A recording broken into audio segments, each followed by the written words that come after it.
Im supia laina babarli. 3 nights ago, snow fell so hard it buried every sound, except my sister's cry. She was locked outside on the porch by her own husband. Inside, his family laughed by the fire like she wasn't even real. It wasn't the cold that broke her. It was the way they watched her freeze. And just 72 hours later they were the ones behind locked doors. How did we get from silence to subpoenas? And why did no one open the door when it mattered?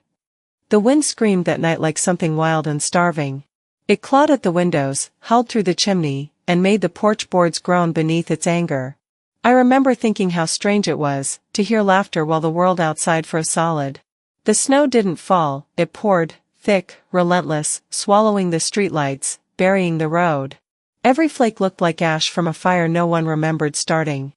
I stood barefoot on the porch, clutching the thinnest shawl I owned, the kind meant for spring evenings, not nights like this. My breath came out in white clouds that vanished before me. Through the frosted glass, I saw the people who used to be my family. The fire behind them glowed golden, soft, alive. Its warmth painted their faces in shades of comfort while the cold bit through my bones. Inside, they lifted glasses and talked about the holidays.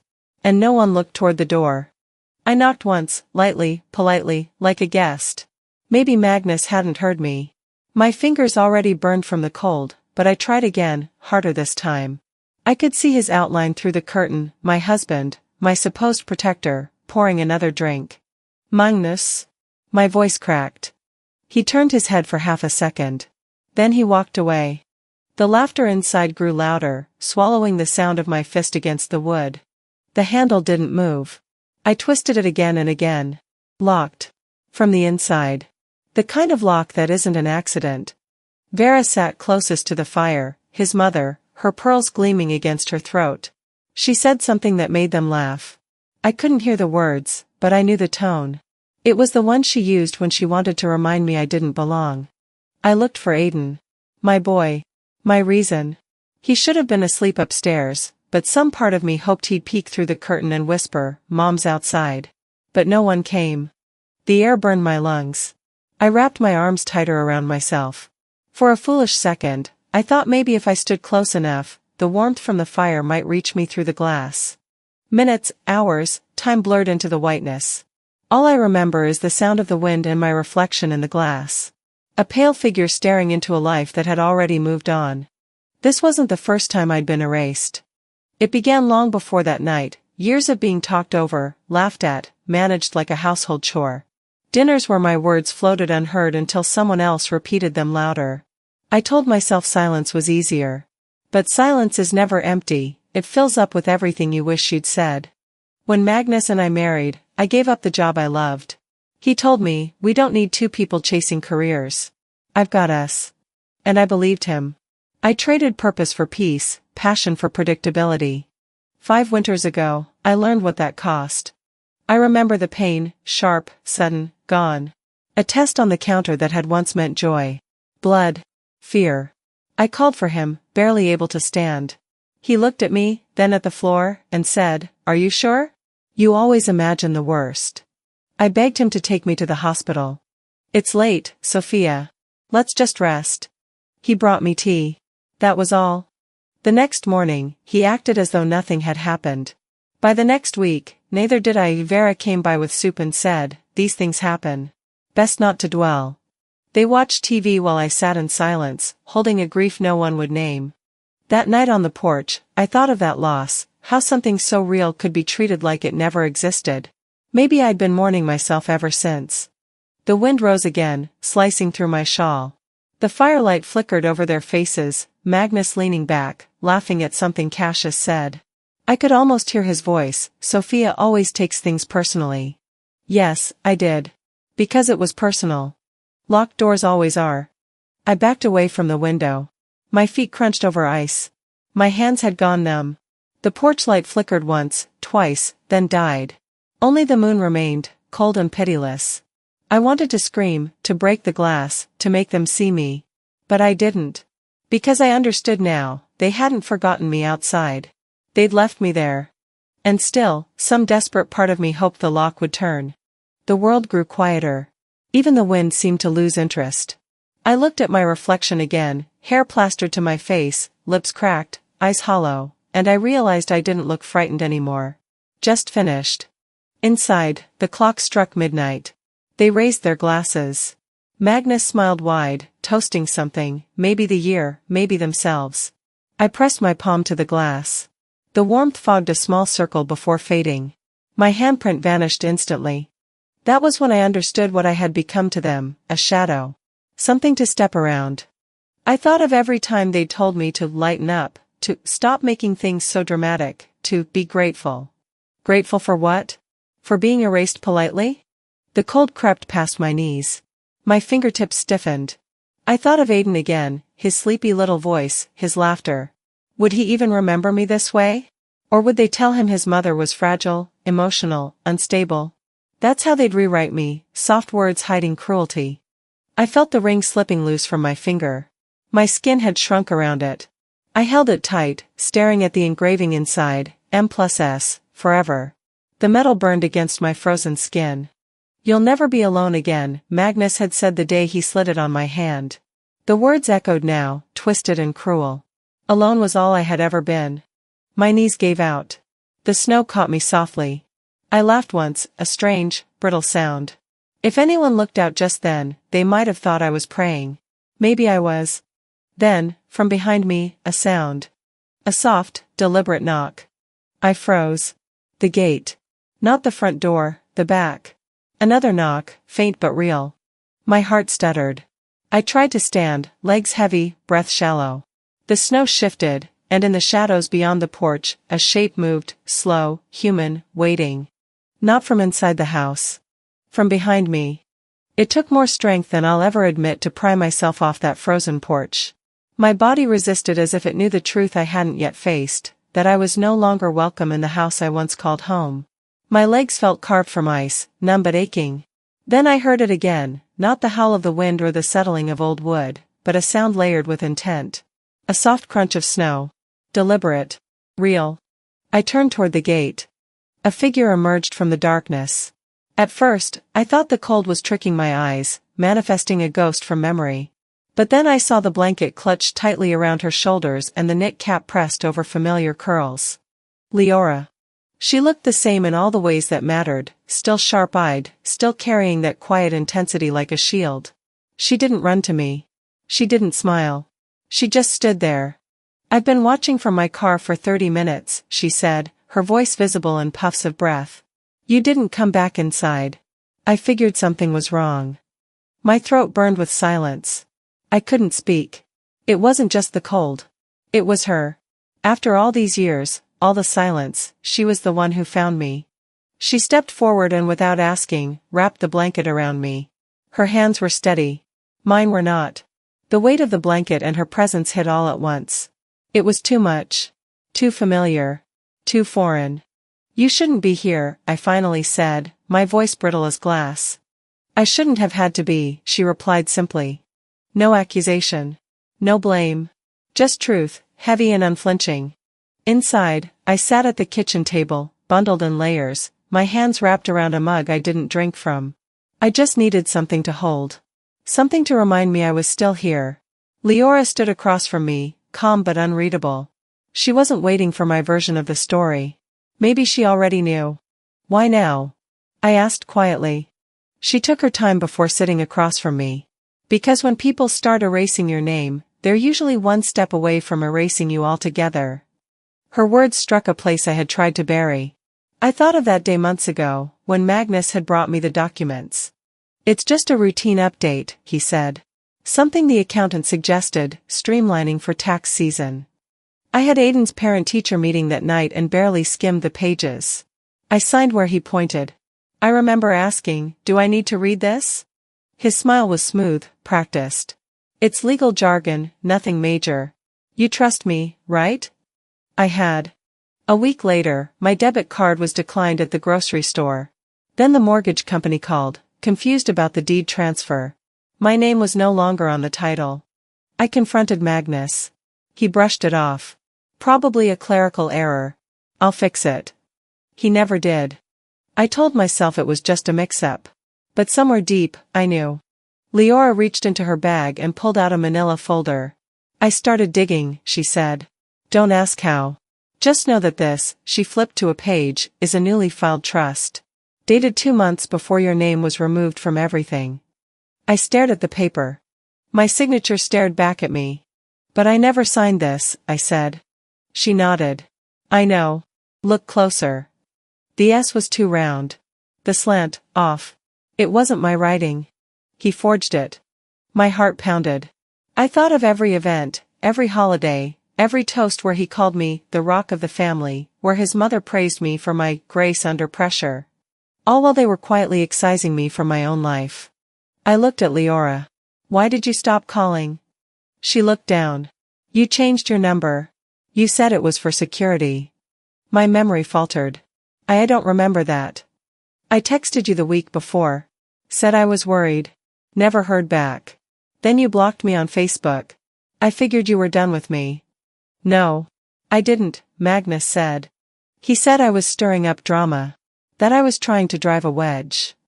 Her voice dropped to a whisper. Maybe he was just scared I'd show you what the wedge looked like. It hit me then, the full extent. He didn't just forge documents. He isolated me. Moved pieces until I was surrounded only by people who benefited from my silence. She stood and walked to the hallway. I followed. We stopped in front of a framed photo, our last holiday gathering. Everyone else in focus. My face blurred. What else have they deleted? I whispered. Back at the table, we spread out documents, trusts, insurance, deeds. All revised. All excluding me. This one, Leora pointed, was changed 2 weeks before your second miscarriage. The pain hit sharp, immediate. While I was in bed, grieving a life that never had a chance, they were finalizing my erasure. I shook with rage. I gave up everything, I whispered. My job. My friends. Even you. For them. Leora didn't say anything. She didn't have to. I looked again. A pattern emerged. The assets weren't just removed from my name. They were rerouted. Magnus' parents. His sister. A trust with my son's name, but one I didn't recognize. They're preparing to leave me, I said. No, she said. They're preparing to erase you. Like you never existed. The words echoed. I stood and walked toward another photo, our wedding. I remembered Vera, his mother, telling me, this family doesn't believe in divorce. We fix things. Now I understood. Fixing things didn't mean healing. It meant silencing. I stared at my blurred face in the frame, an image doctored to erase me subtly, but fully. And finally, I asked out loud. What else have they deleted? That night, I couldn't sleep. The house was too quiet, the kind of silence that doesn't comfort but reminds you of everything missing. Leora had gone back to her motel after making me promise to call if Magnus came home early. I stayed in the kitchen long after she left, surrounded by papers that no longer felt like mine, sipping tea that had gone cold hours ago. At some point, I drifted to the den. The faint hum of the refrigerator was the only sound left alive. I turned on the small lamp beside the couch, its amber light spilling across dust and unopened envelopes. My laptop sat in the corner, half buried beneath old magazines. I hadn't touched it in months, maybe a year. Maybe longer. I wiped the surface clean with my sleeve and lifted the lid. The screen flickered, hesitated, then glowed to life. It asked for a password. My fingers hovered, then moved instinctively, Aiden's birthday. It worked. The desktop appeared, untouched and ghostly. My inbox loaded slowly, like it, too, had grown tired of waiting. Then I saw it, an unsent email, sitting at the top of my drafts folder. 2 years old. The subject line read, I can't do this anymore. My stomach dropped. I clicked it open. The message filled the screen, jagged and raw, like it had been written through tears. Magnus, I don't even recognize who I am anymore. I keep trying to be what you need, but every time I do, I lose another piece of myself.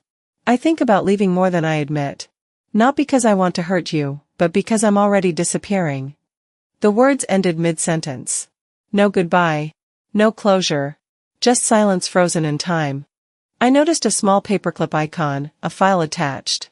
I clicked it. A hotel booking confirmation appeared, 2 nights at a lakeside inn, under my name. The dates matched the week Aiden came down with the flu. I remembered everything, the half-packed suitcase at the foot of the stairs, the folded sweaters, my grandmother's rosary tangled between the zippers.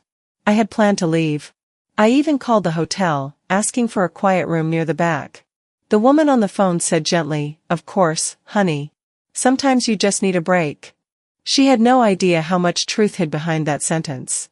Then Aiden coughed upstairs, small, sharp sounds that cracked open my heart. By morning, his fever spiked. I canceled the booking, unpacked the bag, and never looked back. Except for that draft. I never deleted it. Maybe I wanted proof that I had almost been brave once. That woman, the one who wrote those words, felt like a ghost now. A version of me who still believed escape was possible. I leaned back. The house creaked as if listening. Upstairs, every framed photo told the same lie: perfect smiles, perfect poses, perfect lives. I wondered how long I'd been missing from those pictures before I even noticed. Leora had left a small folder before driving off. "You'll want to see this when you're ready," she'd said. I opened it now. Inside were copies of last year's family Christmas card, the kind Magnus' family sent to everyone they wanted to impress. Everyone was there: Magnus, his parents, his sister, her husband, their perfect little dog. Everyone except me. The photo had been taken the same week I'd lost our second child. While they were downstairs by the fire, I was upstairs with a heating pad and a bottle of painkillers, listening to them laugh beneath the floorboards. They said later I'd been recovering. What I was really doing was disappearing. When I confronted Magnus weeks later, he chuckled. "It was just one picture, Sophia. You're overreacting." But it wasn't one picture, it was the story of our marriage. Each year, I'd been pushed further from the frame until I was gone altogether. I opened the drawer of the desk where we used to keep the photo albums. The pages smelled faintly of dust and cheap cologne. In the early years, I was front and center, hand looped around Magnus' arm. Then slowly, my position shifted, first to the side, then half-cropped, then not there at all. Once, his sister Vera had smiled and said, "Sophia, why don't you take the photo? You have such a steady hand." I had agreed, foolishly. She'd added, "Don't worry, we'll Photoshop you in later." They never did. That's how erasure works. It doesn't storm in, it seeps, like water under a locked door, until everything you used to be is soaked away. I closed the album. The silence thickened around me, pressing against my skin. Leora's words echoed in my head: "When people stop seeing you, it's because they've already written your ending." I walked to the shelf and reached for a small wooden box, the only thing I'd kept through every move, every purge. Inside lay a yellowed envelope with shaky handwriting: "For you, little one." I opened it carefully.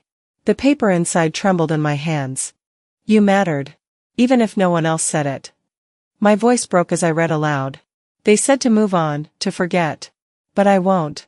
Because love doesn't disappear just because people do." Tears blurred the ink into dark rivers. I folded the letter again and placed it back in its resting place. That note had been for the baby no one spoke of, the life I carried, then lost, alone. It was the only piece of writing I'd ever created for myself. Not for Magnus. Not for image. Not for survival. For me. I sat still for a long time. The laptop screen dimmed, the cursor blinking like a heartbeat beside that unfinished sentence.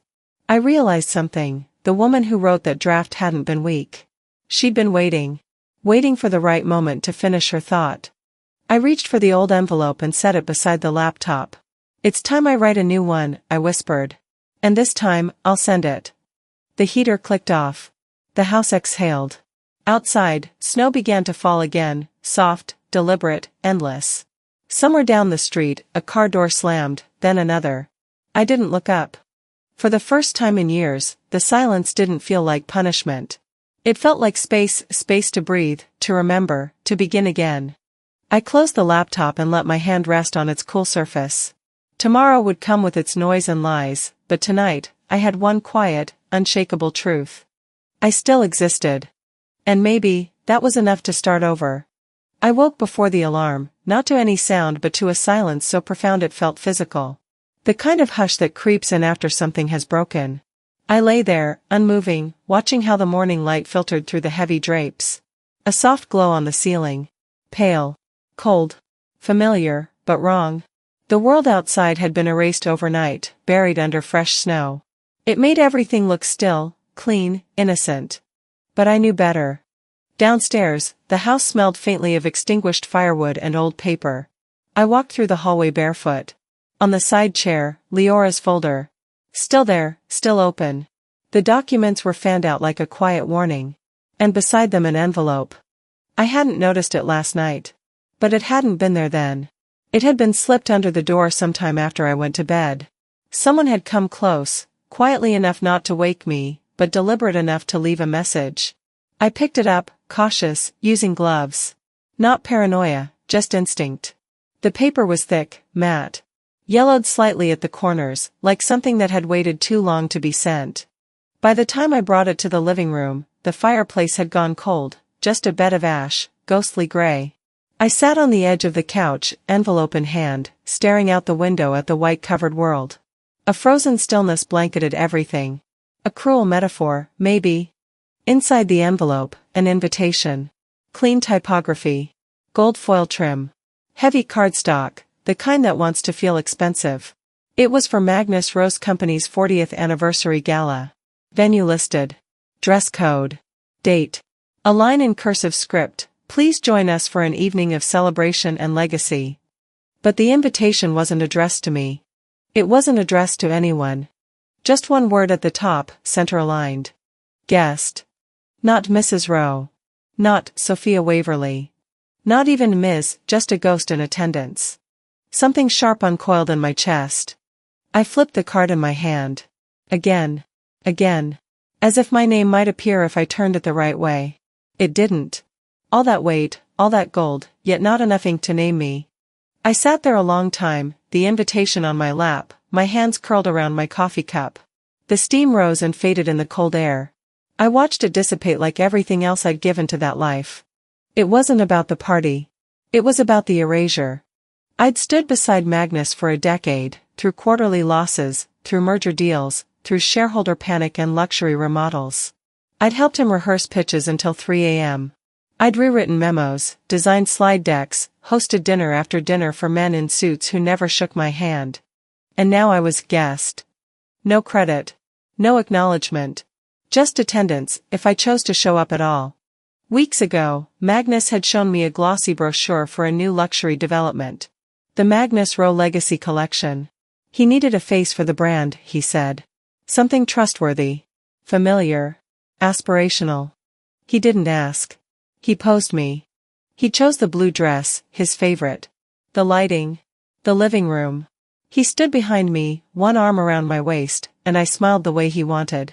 The photographer nodded. We finished in 15 minutes. That image had gone viral in his circles. Social media ads. Magazine spreads. Billboards on Lakeshore Drive. My face was everywhere. Except no one knew it was me. No name. No credit. Just the woman beside the empire. A face, not a partner. I walked to the kitchen and laid the invitation beside the folder. My hands moved slowly, mechanically, as I opened the folder again. Contracts. Disclaimers. Documents I'd signed over the years, thinking they were nothing. Thinking he'd keep me in mind. I traced my name, faded in black ink, on a silent line that gave away my rights to co-ownership of the vacation property in Vermont. Another line that waived my claim on consulting fees for a side project I'd practically built from scratch. They never said it directly. But they didn't have to. I was meant to be seen, not heard. Smiled at, not named. In the brochure's fine print, on the back page, design and development by Rowe & Company. Legal team. PR firm. Financial advisory. Every name listed. Except mine. I went to the mirror. I stood and looked at myself the way the camera must have seen me that day, polished, composed, like I belonged, but with no caption beneath. Just a face, borrowed. The woman looking back at me now didn't feel like Mrs. Rowe. She felt like someone waking up. That evening, I didn't turn on the TV. I didn't answer the texts from colleagues. I went to the spare room we used as an office. A desk lamp cast a warm circle over the hardwood. I took out a blank sheet of paper. A pen with clean ink. And I wrote.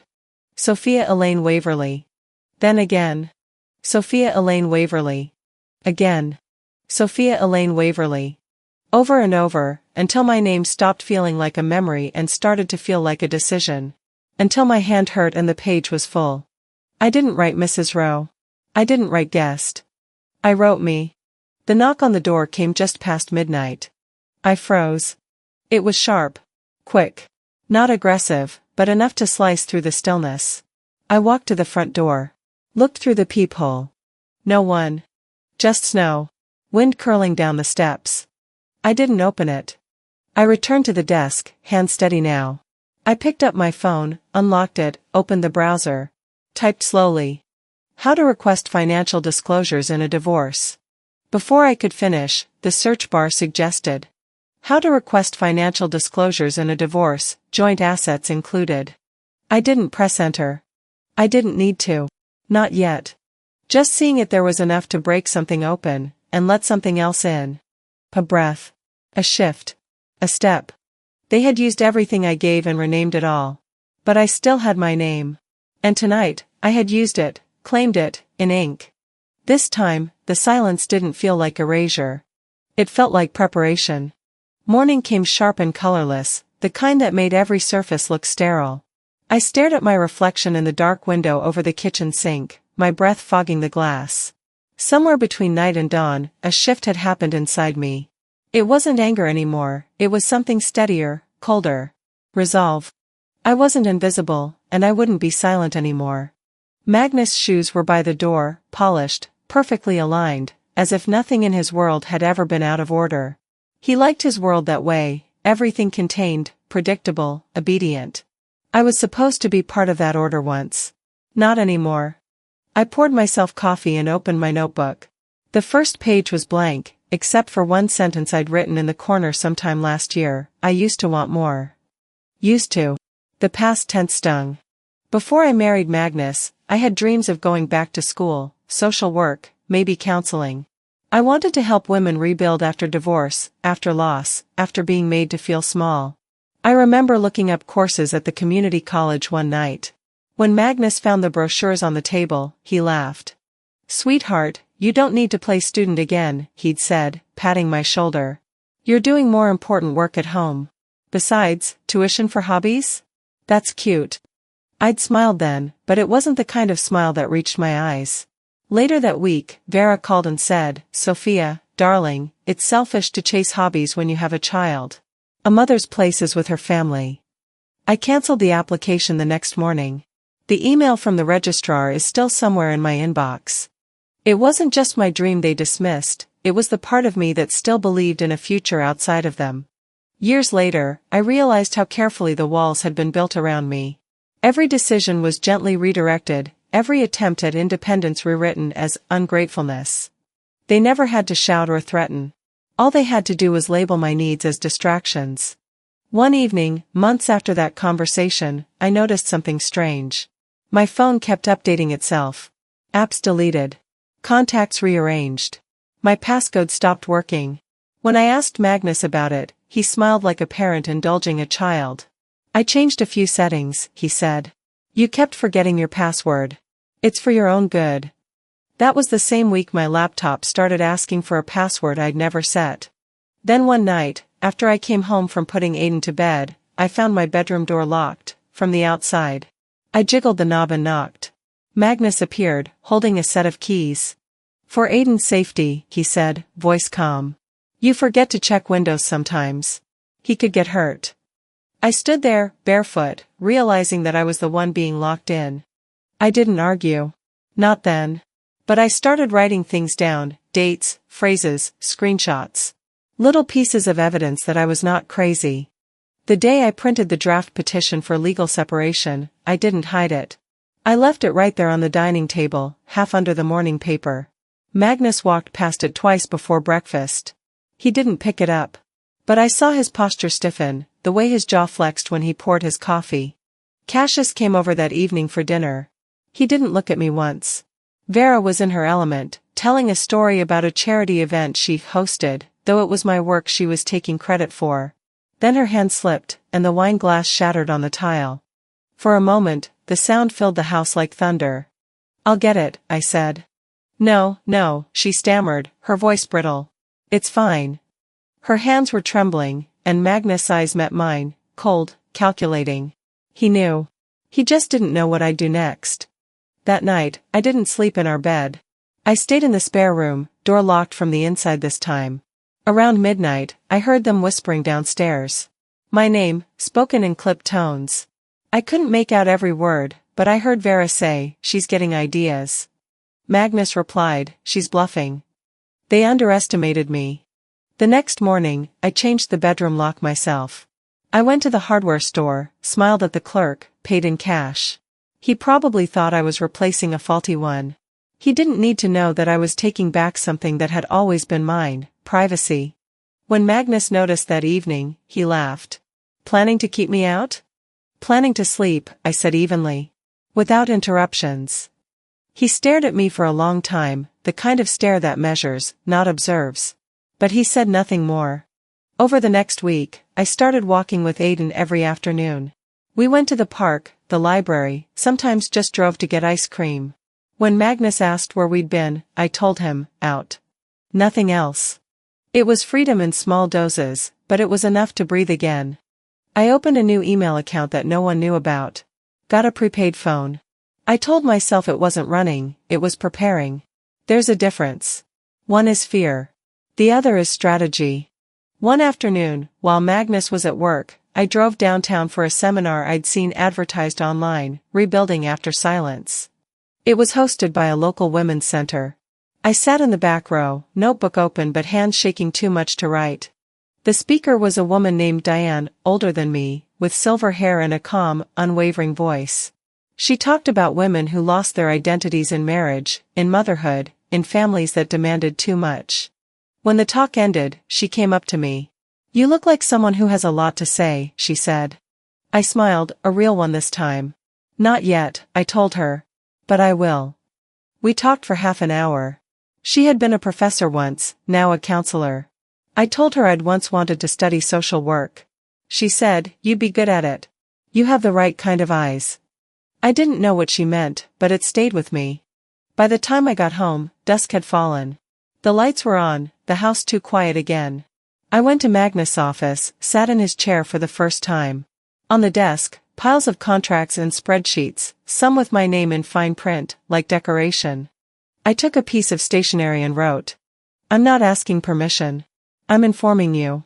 I folded the note neatly, slid it into the top drawer of his desk, right where he kept his cufflinks. Standing there, I felt my pulse slow. Calm, steady. I wasn't shouting, wasn't breaking. Just reclaiming something that had always been mine, the right to exist, to decide, to be. When I turned off the office light, the house looked different. Not like a cage anymore, but a map I finally understood. Every hallway, every photograph, every locked door, it all led here. The start of something I was no longer afraid to finish. But when you stand up, they don't always back down, sometimes, they strike harder.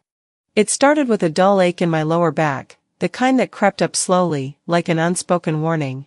I told myself it was exhaustion. The past few weeks had been an endless cycle of tension and pretense, whispered conversations, cautious smiles, a silence thick enough to choke on. By midnight, I knew something was wrong. The pain came in waves. I curled up on the cold tile of the bathroom floor, the light flickering overhead. I tried to breathe through it, steady and controlled, but then I saw the red, dark, heavy, final. The air left my lungs. My body folded in on itself. I pressed my palms to the floor, whispering words I didn't even realize I was saying. "No, not again, please, not again."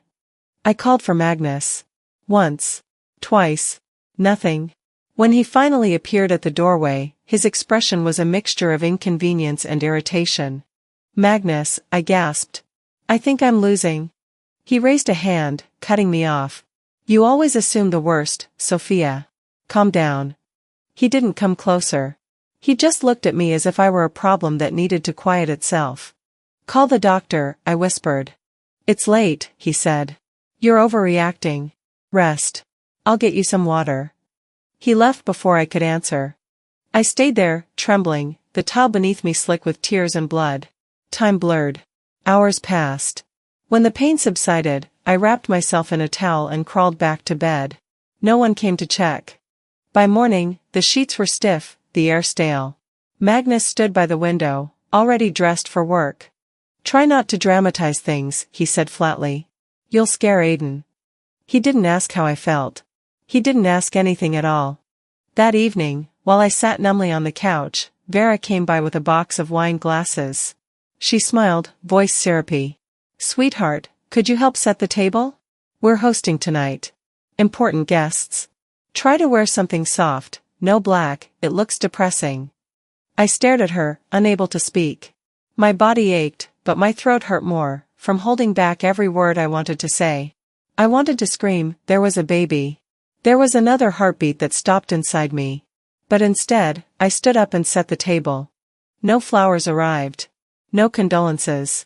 Only laughter that evening, echoing through walls that no longer belonged to me. 3 days later, he came. My father. He showed up without warning, driving all the way from Minnesota in his old truck. I saw him through the upstairs window, his gray coat dusted with snow, his hands tucked into his pockets like he didn't want to seem intrusive. I hadn't seen him in years, not since Magnus told me my family complicated things. Cassius was the one who greeted him. I watched from behind the curtain as they spoke near the driveway. Cassius's voice was low but sharp. My father's posture stiffened. He nodded once, twice. Then, before I could move, Cassius gestured toward the road. Vera appeared at the door, arms crossed. "This is private property," she said. "The family's going through a transition. You need to respect that." "My daughter lives here," my father replied, his voice steady. Vera smiled. Temporarily. My hand pressed against the cold glass. "Dad," I whispered, though he couldn't hear me. He didn't fight. He just nodded again, shoulders slumped, and turned back to his truck. As he reached for the door handle, he paused, glanced toward the house, and slipped something into the mailbox. Then he drove away. When I went downstairs later, the air was heavy with tension. Magnus didn't mention my father's visit. Cassius didn't look up from his phone. But I saw it in their eyes, they knew I'd seen. After midnight, I crept to the front door and opened the mailbox. Inside was a single envelope with my name on it, written in my father's careful, teacher-like handwriting. "Do not open until you need to," it said. I waited until everyone was asleep before I tore it open. Inside were several documents, neatly folded and clipped together. The first page was a letter. "Sophia, I didn't raise you to be silent in the face of cruelty. You deserve better than this. I know things aren't right. I've been in touch with someone who can help. When you're ready, these are your lifelines." Behind the letter were court documents, copies of financial transfers, business filings, bank statements. Each had one thing in common, my forged signature. My father, the man Magnus once called an outdated dreamer, had done what I hadn't dared to do, he dug for the truth. There were also 2 names and phone numbers listed at the bottom. One was a contact at the SEC, the other, a lawyer specializing in whistleblower protection. I sat there, shaking, the paper trembling in my hands. He'd known. He'd seen the signs before I admitted them myself. By morning, my grief had hardened into something sharp. I printed every document again, made copies, sealed them in different envelopes. I created a new email, untraceable, unlinked to any of our accounts. I uploaded everything. The first email went to the SEC contact. The second, to myself, to an account Magnus didn't know existed. And for the first time in months, I felt something close to peace. Not joy, just the quiet kind of peace that comes from taking back control. That afternoon, I cleaned the guest room. Changed the sheets. The same room my father would have slept in had they let him stay. I opened the window and let the cold air in. It burned my lungs, but I welcomed it. By evening, Magnus noticed I wasn't wearing my wedding ring. He didn't mention it. Neither did I. That night, I stood before the bathroom mirror again. My reflection looked foreign, paler, thinner, but alive. I stared at myself, eyes dry now. "You are not weak," I whispered. "They are just loud." I took out a small envelope from the drawer, the same kind my father used. Inside, I slipped a note, "You mattered. You still do." On the front, I wrote in black ink, "Open only when tempted to stay." I sealed it shut, pressed it flat with my palm, and placed it in the back of the drawer. A reminder for the next time doubt came knocking. When I crawled into bed, the house was quiet again, too quiet. At 3:12 a.m., I woke to the sound of footsteps in the hallway. I held my breath, listening. Then came a voice. Low, controlled, unmistakable. "Vera." If she's digging, she said into her phone, her words slicing through the dark, it ends now. I don't care what it takes. The line went silent. I stayed still, eyes open, heart steady.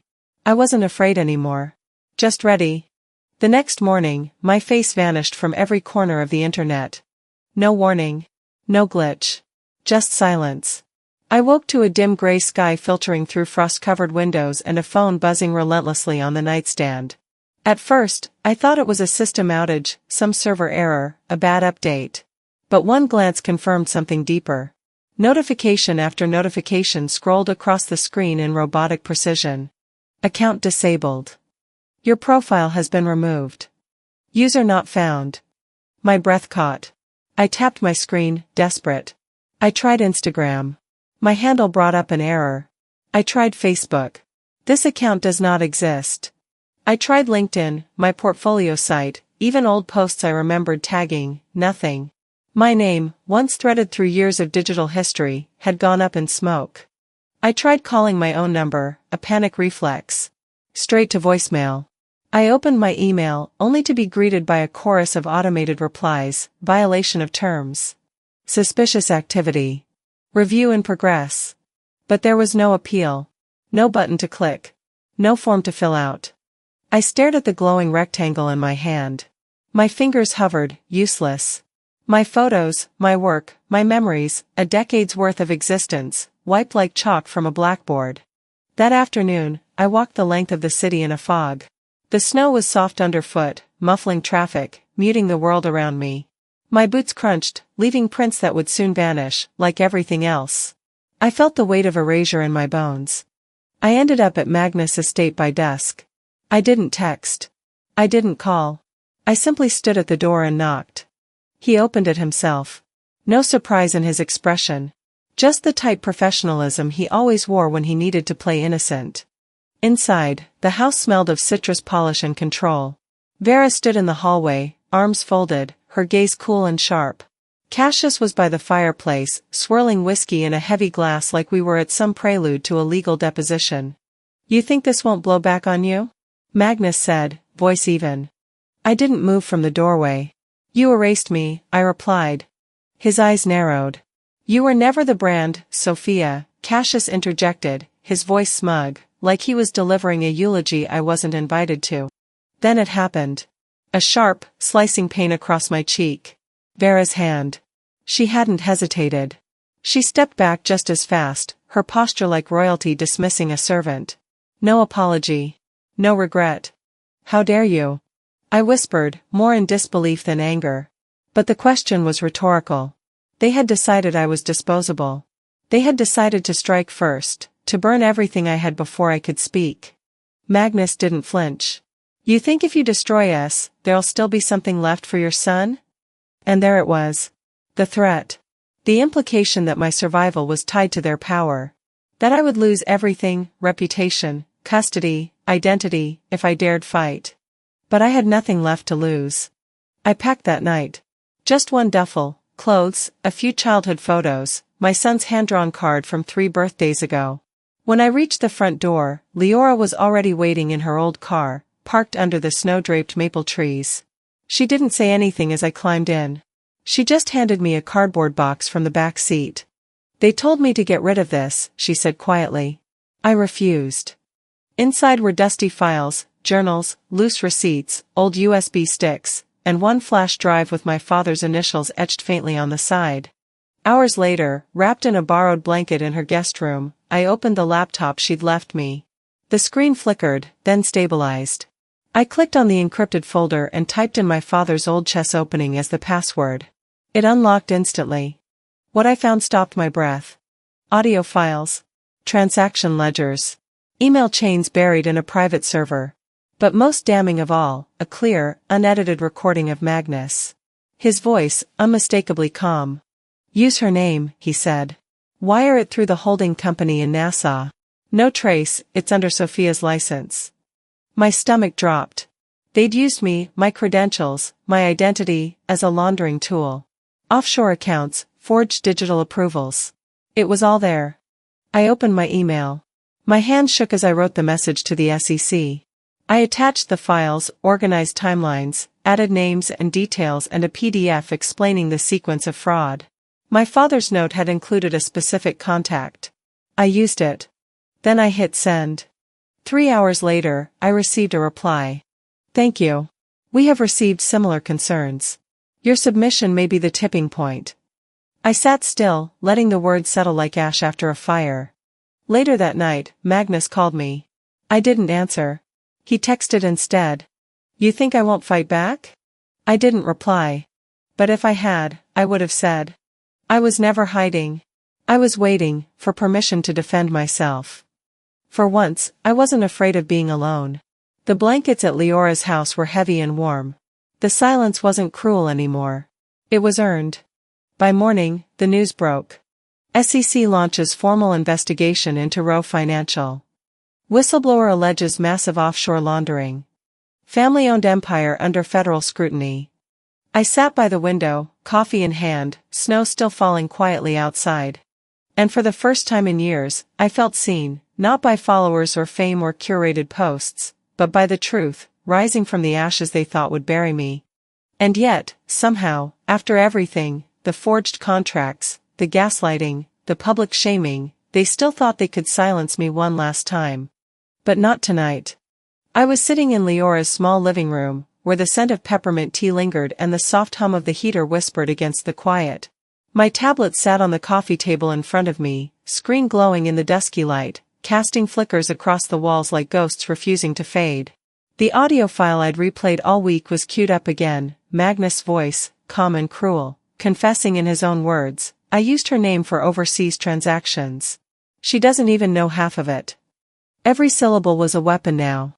I had sent it to my SEC contact earlier that morning, along with documents, digital trails, and screenshots of forged authorizations.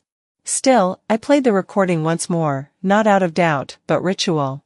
A steadying reminder that I wasn't crazy. That this wasn't paranoia. That the empire they'd built on my name was about to fall, brick by golden brick. In my coat pocket was a heavy cream-colored envelope, the invitation to the Roe Financial American Family Values Gala. A celebration of legacy, loyalty, and moral integrity, hosted at a lavish resort downtown, all marble columns and infinity pools, chandeliers like falling galaxies. The kind of place where truth was an afterthought, as long as the wine kept flowing and the cameras kept flashing. I stood. Outside, the sun had just begun to slip beneath the Chicago skyline, casting long shadows against frost-covered windows. I kissed Aiden on the forehead, tucked him gently into his car seat, and whispered to Leora, we won't be long. Her eyes held mine, fierce and proud. We drove in silence, snow beginning to fall, soft and slow like the universe holding its breath. I passed the gated entrance of the resort just before the main rush.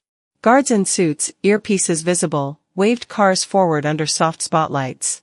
I merged in with the line, just another woman in evening wear, nothing remarkable. But in my heart was wildfire. Inside, the ballroom glittered with excess. Ivory linens, gold-plated cutlery, and a string quartet filling the air with delicate lies.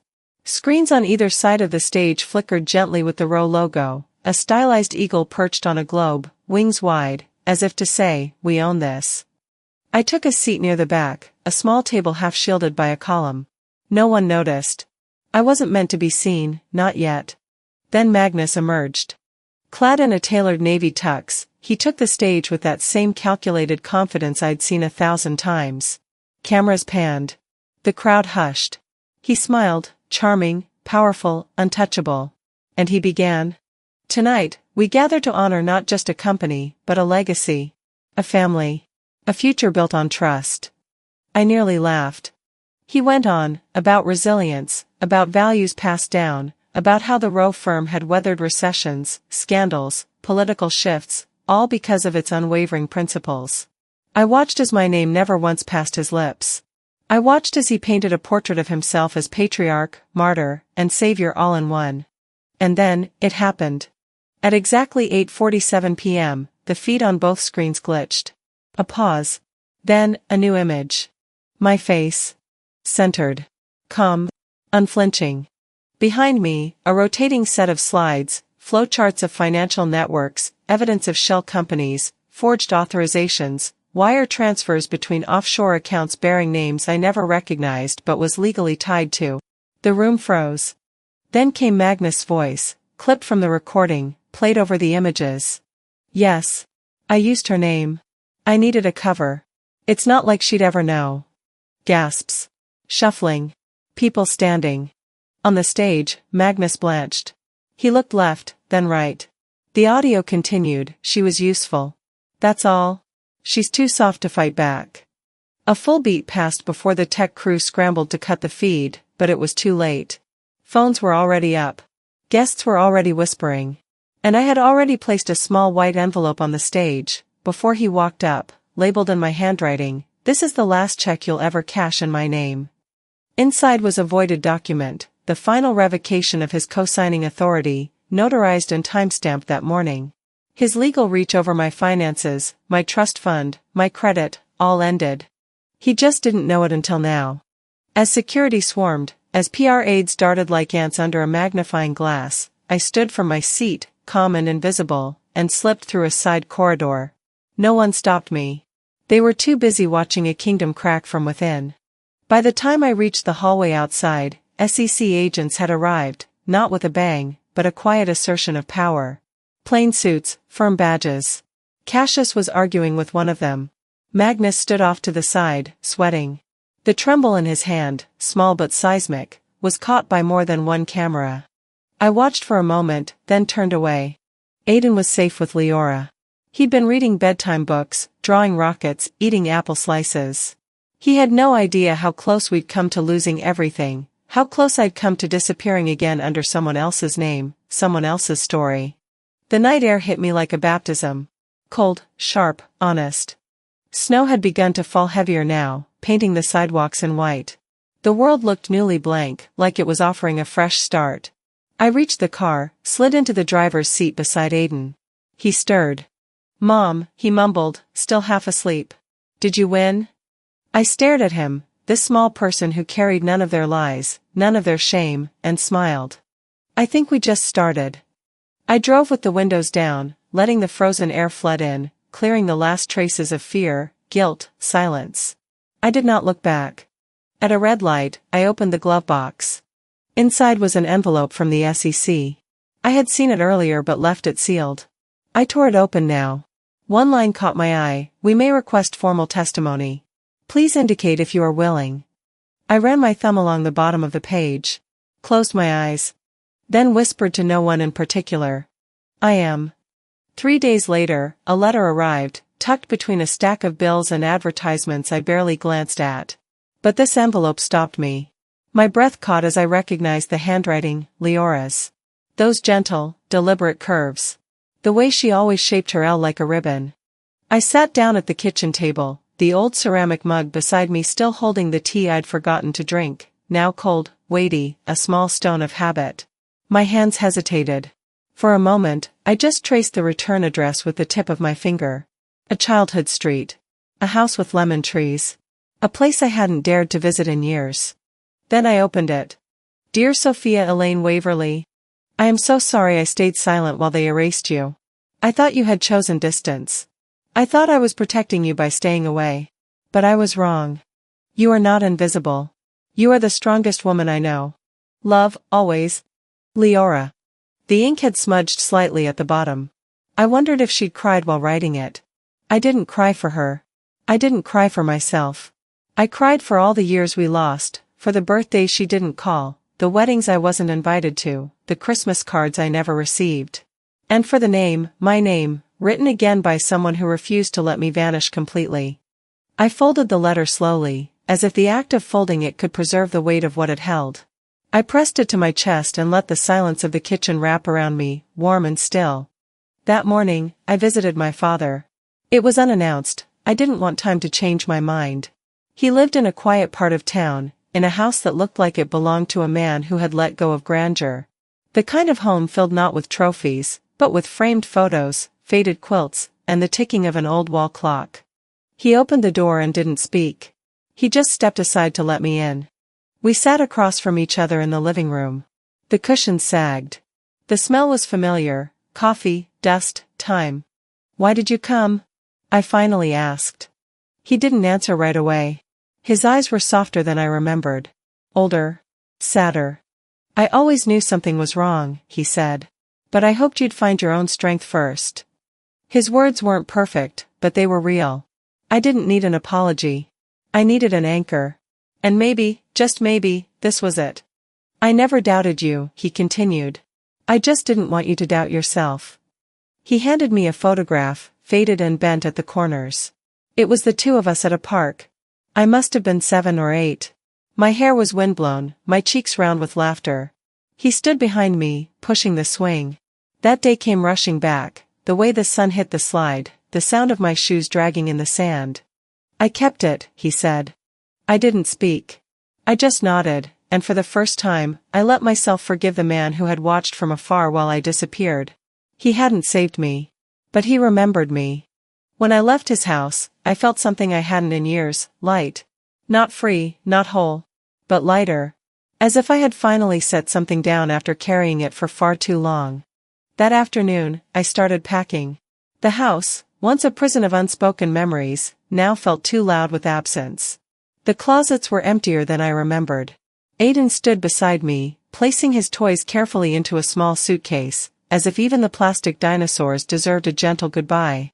He looked up, voice small. We're not going back, are we? I knelt beside him, brushed a strand of hair from his face. No, baby, I said softly. We're going toward the light. He nodded and held my hand tighter.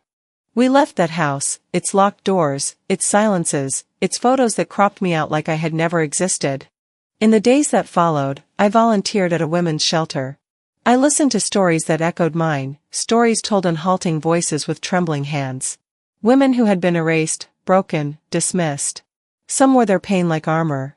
Others like silk. I listened more than I spoke, and somewhere in their thanks, I began to feel seen.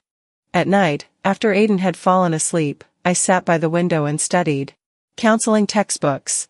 Hand-me-down notebooks filled with highlighter and penciled notes from students I'd never meet. I signed up for evening classes, online lectures. I wasn't chasing a new identity, I was honoring the one I had survived to keep. In court, the reckoning came slowly. Public and cold. Magnus. Cassius. Vera. Fraud. Identity abuse. Tax evasion. Their lawyers' voices echoed through the courtroom like rehearsed apologies.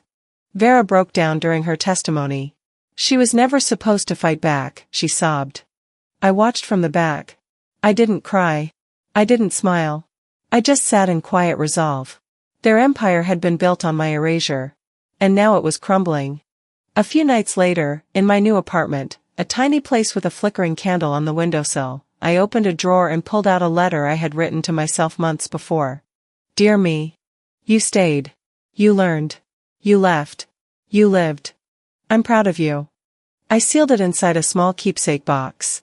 Inside were the fragments of the life I'd reclaimed, the envelope my father had given me. A torn page from a childhood photo album. The pen I used to sign my name on the court document reclaiming my identity. Outside, the snow began to fall. Not heavy. Not harsh. Just soft, steady. It blanketed the world like a fresh page. This isn't the end of my story. The embers are still warm. The scars will always remain. But I am no longer afraid of the dark. Because now, I walk toward the light. Sometimes, the people who hurt you the most are the ones who said they'd never let you go. But healing begins the moment you stop waiting for an apology, and start reclaiming your voice. Sophia's story isn't just about justice, it's about remembrance, self-worth, and the quiet, stubborn power of truth. Have you ever been silenced by the people who were supposed to protect you? Share your story in the comments, we're listening. And if you believe more stories like this deserve to be told, don't forget